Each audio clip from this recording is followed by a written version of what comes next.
Hey everybody, welcome to this radio channel. So I just want to show you quickly my new radio, thanks to Fastload that donated this radio to me as a Christmas gift. It was really appreciated. I've had a chance to tune around for a couple of hours. I am totally impressed with this thing. And I will actually have a review, even though I know that this is almost impossible to get anywhere, but I will do a review of this thing. It actually really needs to have a review because it's just incredible.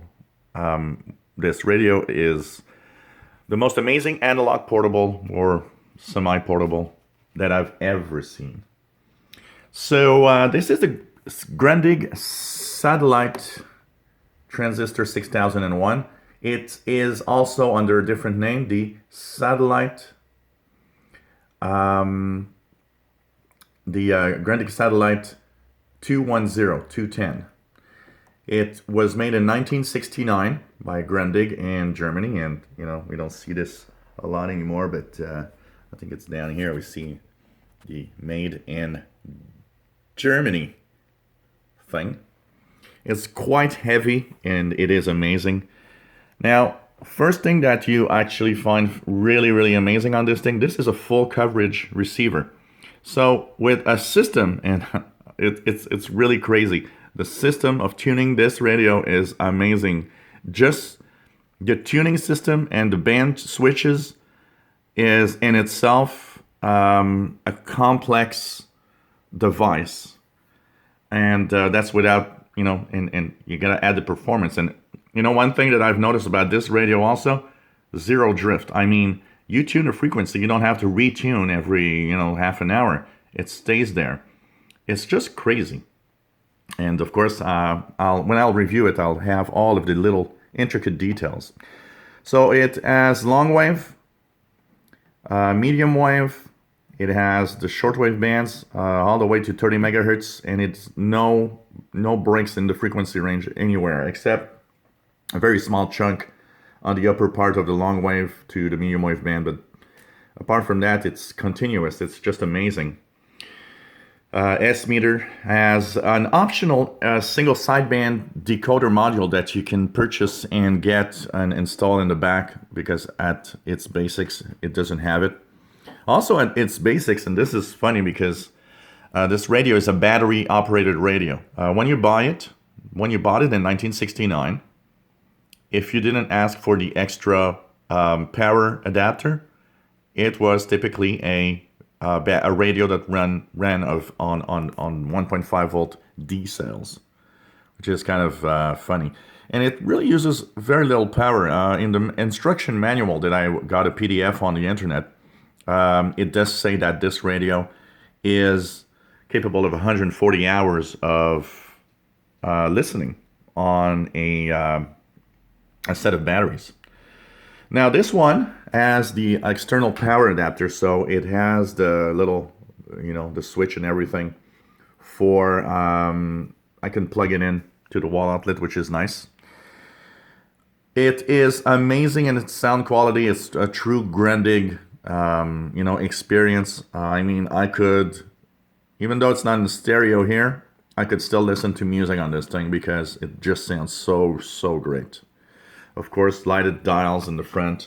Very nice layout of the frequency ranges with a feature that is actually very cool, which is the band spread. When you activate the band spread, each international broadcast band is actually bloated out so that now you only have the international broadcast band. So for example, if I would turn this to, say, the 19 meter band, 15 megahertz, on the left side, you see here, it actually is very large. It gives me from 13 to 18 megahertz. But band spread will actually use the right side of the dial here, which is very precise. I mean, so precise that with this radio in 1969, you could pretty much say, oh, this station is on 15245. It's almost as precise as that. And this is an analog radio. So it's just amazing. Apart from that, lots of course, treble, bass control and everything, but I'll talk about that in the review coming up. Amazing. It's quite heavy. It's a beauty of, construction. It is just amazing. Everything in here.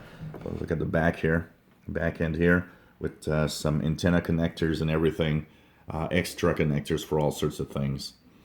And the left side here has nothing special. This one is a chrome version, but they had a kind of a black, stylish, leatherized version, which is more like a vinyl version. And they had a wooden version, where here it's all wood. It's very, very nice, and been having a lot of fun. Look at this telescopic antenna here. Look how long this thing is. Longest telescopic I've ever seen. And look at that here. There's a dent in the middle there. That's because when you listen to FM, because the FM band is there, you put the antenna up to that little first section.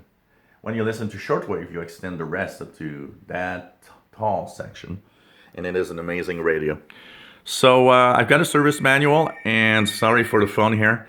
And I've got also the instruction manual for this thing. Is just amazing. And this is going to be, of course, we're going to have a lot of videos in the next few days of reception. I've listened to Radio Havana, Cuba. I've got WWV on 20 megahertz. I got many stations on this thing that is just amazing to listen to. So look for a lot of videos where I will actually be tuning around. One of the things I want to also do is a few videos showing you the intricate workings of this thing, because it's in itself a beauty of craftsmanship. It's a beauty of construction. I mean, this is amazing. And to give you guys an idea, this radio, I found the price, the original price that was sold for in 1969 was $149. And if you take $149 of 1969 and look at what it would cost today, it's a $1,000 radio. It's the equivalent of $1,000 radio. And I just believe it, because if you would see how this thing is constructed, no wonder it cost a lot of money back then. And it's superb in reception. I mean, yesterday after I came back home, I tuned around with it, and I actually compared it with, modern radio like this Sangean here. I gotta say, this thing is as good as more modern radios, with the added bonus of better sound and just a cool looking radio. And that's it. So the Satellite Transistor 6001, or the Grundig Satellite 210, also the same radio. Hope you guys will enjoy the videos that will come up with this thing, but it's a beautiful thing, I can tell you that.